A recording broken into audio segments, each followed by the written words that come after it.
Yakutat, Alaska, the northernmost Tlingit village in Alaska.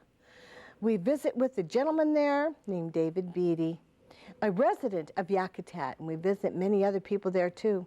What makes Dave Beatty special, though, is the fact that he has trained his children in home fire drills. We flew to Yakutat and we documented his training, added a few graphics to share this training with the state of Alaska. This video will also be made available, and we'll tell you how at the end of the show. It's a wonderful program, the first of several programs on Yakutat, Alaska.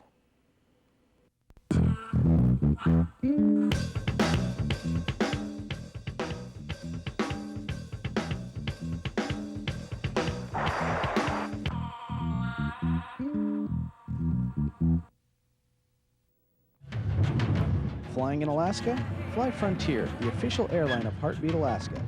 Frontier is expanding again. They've added new routes to Nome, Kotzebue, and the surrounding villages. As you can see, Frontier is now really covering Alaska. So the next time you fly, try Frontier. Frontier offers quick, convenient check-in, low fares, and service direct to many of the villages. Frontier Flying Service is the official airline of Heartbeat Alaska. Make it your official airline too.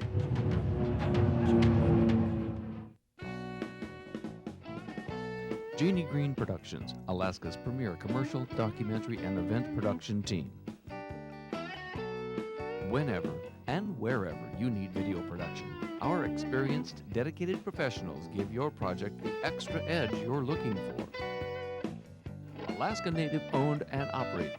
Jeannie Green Productions, your complete video production service. Join us for Spirit Days 2005, June 4th and 5th at West High School. We've got the wonderful native foods that are here and traditional games, blanket toss, just fun, exciting things going on all day long. The drum is what keeps us all going. It is the heartbeat of our people, the heartbeat of our land. Spirit Days is free and open to the public. We'll see you at West High School June 26th and 27th.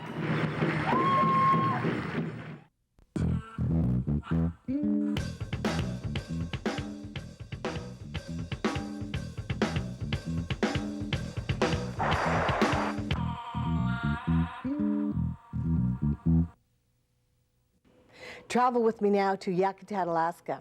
If you're a visitor there, the first thing that strikes you is the beauty of the village.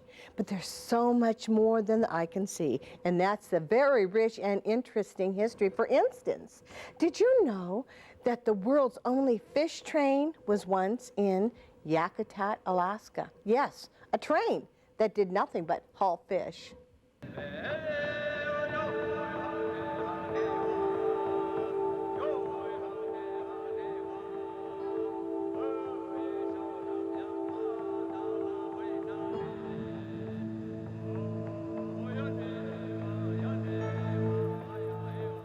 It is home to the glaciers.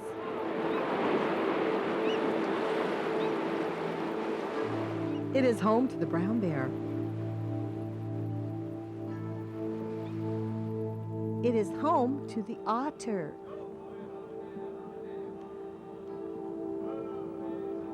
It is home to the eagle and to the raven.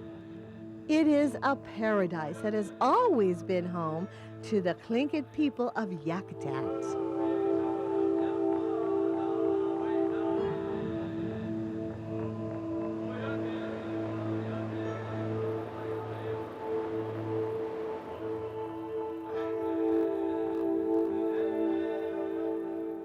Yakutat means the place where the canoes rest.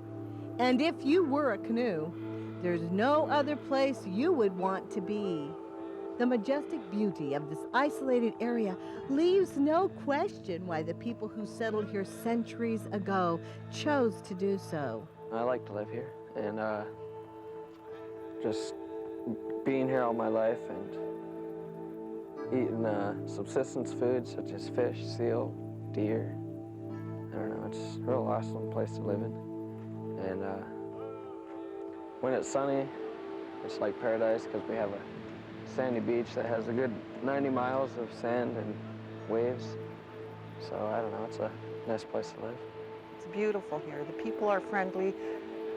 I run into a lot of people that come in from out of town and are here for a month or so, and they always make comments about how nice the people are here. And it's true. The people are nice here. It's beautiful. While the distant mountains provide an escape for the gaze of a daydreamer, the rich land and waters provide a life for the Tlingit people who continue to respect and honor the land they call home. We always work subsistent according to its season, but we never did kill an animal just for the sake of killing or taking its life away from them. This is the way you were thought. And all of the legends and the stories that were told always refer to this, that you respect everything in our world has a spirit. The little birds, bees, stuff in a fish, they have a spirit. And you have to treat the spirit right if you obtain it for your subsistence, but each in its own season.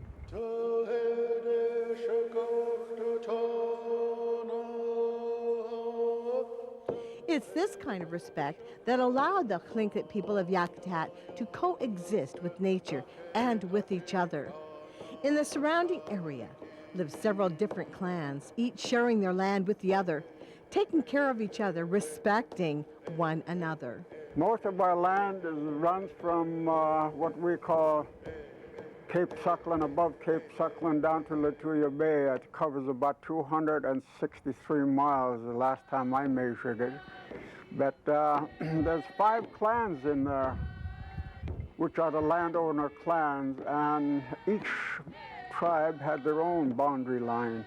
And so you didn't go into just somebody else's boundary line until you were invited.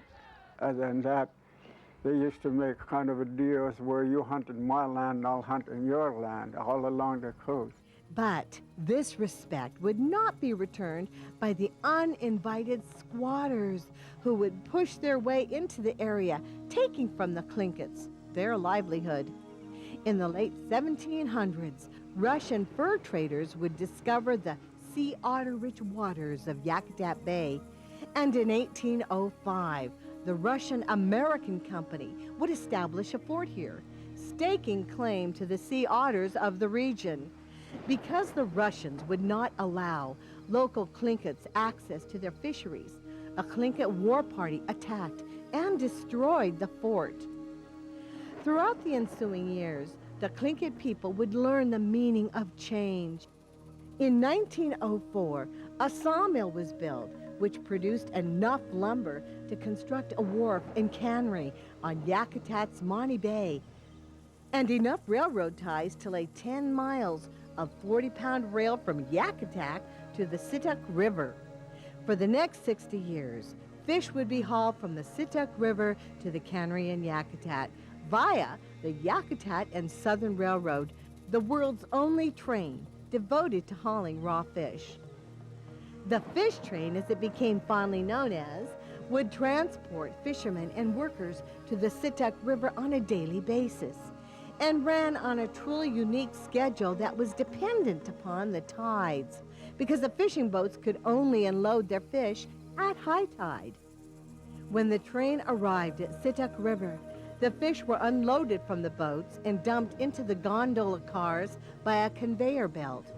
Since the railroad was designed for the sole purpose of hauling fish, the train only operated during fishing season.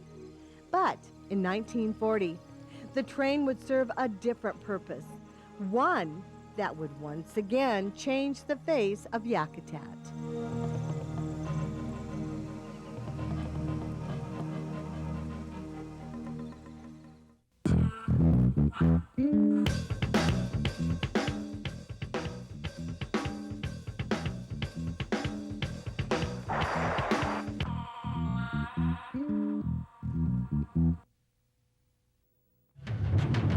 Flying in Alaska? Fly Frontier, the official airline of Heartbeat Alaska. Frontier is expanding again. They've added new routes to Nome, Kotzebue, and the surrounding villages. As you can see, Frontier is now really covering Alaska. So the next time you fly, try Frontier. Frontier offers quick, convenient check-in, low fares, and service direct to many of the villages. Frontier Flying Service is the official airline of Heartbeat Alaska. Make it your official airline too. Turn it up!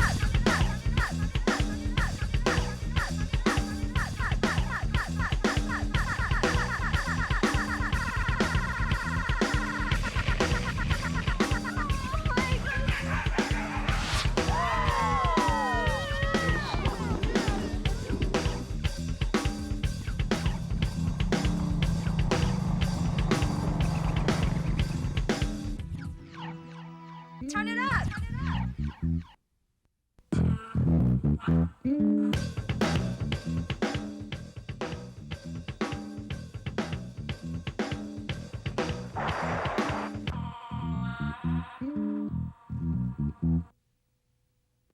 It's quite the unique place, isn't it? The Tlingits of Yakutat, Alaska are strong, enduring people. They've faced many problems in the past, and today they are strong enough to face the trials and tribulations of this day and age. From 1904 to 1940, the Yakutat and Southern Railway would haul fish from the Sitek River 10 miles away to the cannery in Yakutat. It was the only train ever used solely for the purpose of hauling raw fish. But in 1940, the U.S. Army would find another use for this short-track train. With the threat of a Japanese invasion, the U.S. Army decided to build an airfield and garrison 4 miles southeast of Yakutat. But with no roadway, the Army had no means to transport construction materials to the site. With the aid of the Yakutat and Southern Railroad, Army engineers and materials were hauled by train to the site until 6 months later, when a highway was completed connecting Yakutat to the airfield.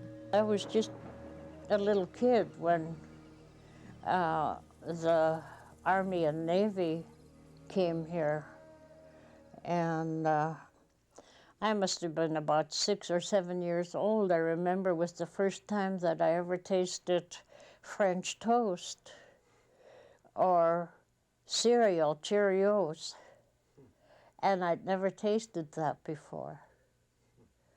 They were introduced to it at the school. And so things were really changing at a faster pace from the time the Army was here during World War II. Today, the Yakutat and Southern Railroad serves as a reminder of the changes that this area has seen, put on display so that all who visit this southeast community have the opportunity to see this truly unique token from the past. As for the military, well, the military is long gone, but the legacy they have left behind will never be forgotten. Along with all the good that's come from the military, you have the bad on the other hand, which is Yakutat has an extremely high rate of cancer. In my family alone, my grandfather, my aunt, 2 other aunts have died of cancer. I have an aunt that's surviving now that she has been living with cancer. But, you know, the military might have, at the time, they might have come in here thinking they're going to save us from any invasion of the Japanese, but not knowing the risks of PCBs and things, they've actually done more damage than they have good. The chemicals and stuff that's spilled into the ground, you know, like alongside these roads that we drive on, you see the water. That's pretty much the water table, and a majority of all the foods that we eat here are from the land.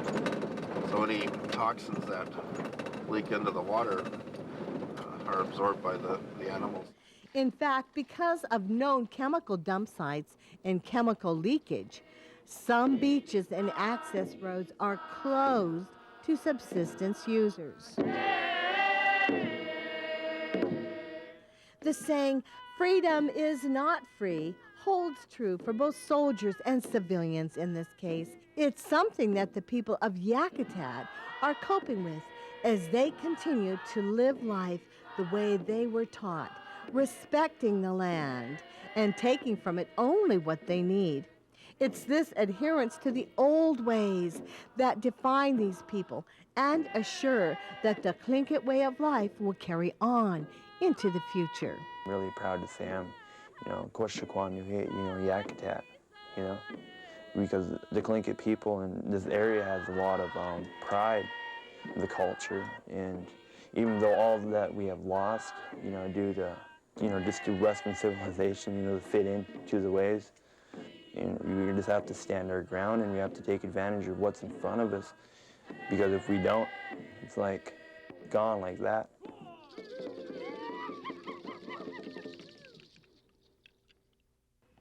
It takes strength to go through hard times. It takes dedication to your culture, to your neighbors, to your friends. And we want to show a video now. A video edited together, inspired by one man in Yakutat, and that's Mr. David Beatty. Here it is. Take notes, would you? This could save lives.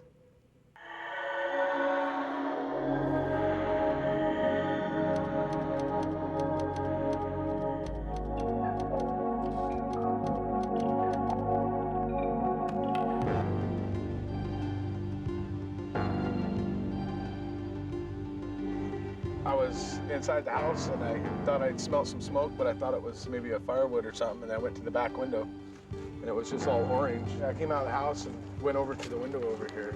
He ran over the only entrance to the home is in this corner here. That was all, half of the whole place was on fire. And Paul ran over and knocked the window out on this side to wake up the people. My sister woke me up and said, "Roy, the house is on fire." And I immediately got up. The fire was coming from, it seemed like outside into that corner. There's an oil drip stove with a carburetor on it. This is where the fire started. Coming towards the door at us. When we couldn't, I looked out, I was the first one to the door, and I couldn't get out the door because there was already flames coming at us, and it was covering the door. So I told him to come out the window. Before we grabbed the garden hose, the people next door here had jumped out the window. And they both got out, and I don't know what was going on. I was trying to get out, and it just happened so fast. Seemed like a few minutes, the whole place is all gone. Just completely gutted everything. The 3 people that were in there were saved by Paul, who lives in this house next to it here.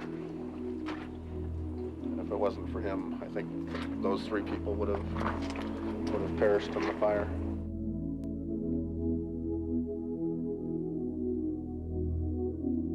Sadly, around 20 Alaskans do die each year in house fires. The vast majority of these deaths are in small communities like Yakutat.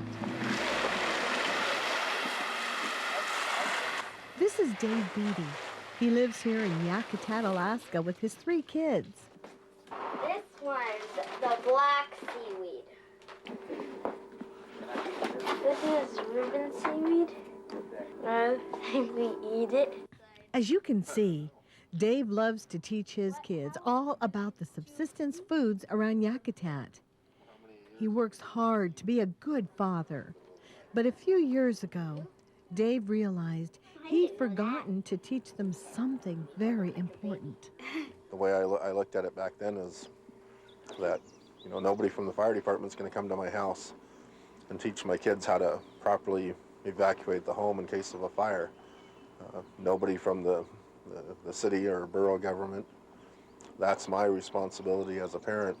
And so in order to make sure that I can protect my kids, I worked to ensure that they know how to get out of the house.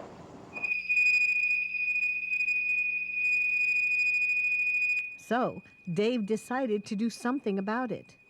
I'll take a smoke detector and I'll set off the smoke detector when they're unaware of it, and then they automatically know that they have to go through either a drill or something's happening, so I can keep it as realistic as possible.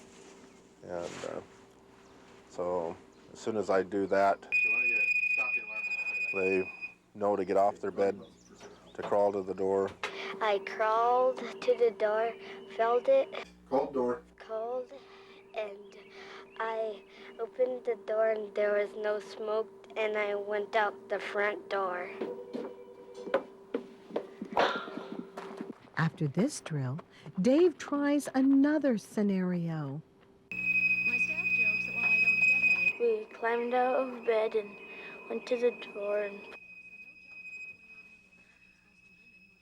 put our backside of our hand on the door to see if it was cold or not. Cold door. And then if it is cold, then you can check. Smoke. And then if there's smoke, then you have to close the door quickly and climb out of the window. It's easy to see that Dave's kids have practiced. They know when the alarm sounds to crawl to the door and feel it with the back of their hand. A cold door and no smoke means they should go out the front door. A hot door or smoke tells them to head out the window. The scariest part is people don't think it can happen to them. Jodie Hettrick works for the Alaska State Fire Marshal's office. Her office investigates fire deaths all across the state. And we've seen it happen so many times around the state where people probably did have the time to get out, but they got lost in their own house because of the smoke and the confusion, or they were scared and weren't sure exactly when to leave, or when it came time to leave, they didn't know the best way to get out. Both Jodie and Dave know how easily these deaths could be prevented. First, make sure your smoke alarms work so that you're alerted if there is a fire. Second, walk through your house, check for obstacles, and sit down with your whole family, draw a floor plan of the house, and figure out what are the best ways out. You need to identify 2 exits out of every room, and once you've done that, then have a practice walk-through fire drill to where you pretend the smoke alarm goes off and have everybody be in the rooms they normally spend the most time in and have them walk through the fire drill to see if they can get out. When Dave and his kids walked through their fire drill, they found a problem. The boys couldn't safely get out the bedroom window. They have a little step that was placed up there just for that.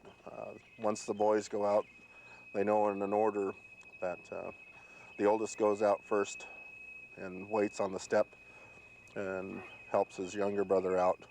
And then their job is to go around the corner and help their sister out her window. As children are smaller, you got to learn to place furniture in the bedroom so that the child will be able to climb up, so they do have access to the window latches and to open the window knobs. I've seen nightstands and dressers placed in front of the knobs in the windows, and you know, I've spoken to a few of the parents and told them that, you know, you're blocking your exit. Once the kids are out, they go to their safe meeting place, the telephone pole by their neighbors. There they can make sure everyone is out, and if someone is missing, they can tell the firefighters exactly which room to search. That our mom's in there, and he's at the back door at the last living room in the back room. So let's review. First, check your smoke detectors. Second, find 2 exits for every room. Third, practice your plan twice a year to find any hidden problems. And when the smoke detector goes off, do like Dave's kids. Crawl to the door and feel it with the back of your hand. If it's cold and there is no smoke, then go out. If the door is hot or there is smoke, close the door quickly and use the second exit. Once at your meeting place, choose one person to call the local emergency number and never go back into the fire. Just one breath of smoke from a house fire can kill. Well, hydrogen cyanide gas is given off as in the smoke when furnishings inside a house burn. Another gas is carbon monoxide, which you hear about killing people quite often. And it also can affect how you think. So if you're affected by carbon monoxide because you try to go through that smoke, you can get lost and disoriented in your own house and not be able to find the way out. Within hours of the fire in Yakutat, the community was already pulling together to help the two families any way they could. That's just what Alaskans do.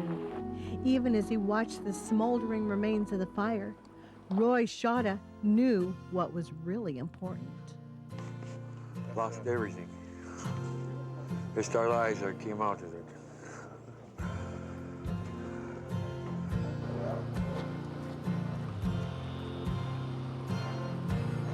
I was back there about the end of that car.